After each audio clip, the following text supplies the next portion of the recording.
চোল সাম্রাজ্যের স্থানীয় স্বায়ত্তশাসন ব্যবস্থার প্রধান তিনটি অঙ্গ ছিল উর, সভা এবং নগরম। উর ছিল গ্রাম্য পরিষদ অর্থাৎ village assembly of land holding classes.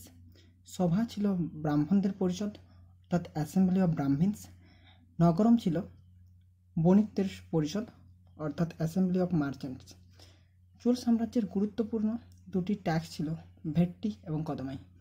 ভেট্টি ছিল জোরপূর্বক শ্রমদান বা ফোর্সড লেবার। কাদামাই ছিল ভূমি রাজস্ব ব্যবস্থা বা ল্যান্ড রেভিনিউ। তোমাদের জন্য হোমওয়ার্কের কোশ্চেন থাকছে, who founded the Chola empire? Option Dantidurga, Simhavishnu, Upendra Raya, Vijayalaya. Answer অবশ্যই কমেন্ট বক্সে কমেন্ট করে জানাবে। আর এরকম শর্ট ভিডিওর মাধ্যমে গুরুত্বপূর্ণ টপিকগুলোকে রিভাইজ করার জন্য অবশ্যই এডুটিক শর্ট চ্যানেলটিকে সাবস্ক্রাইব করে রাখবে।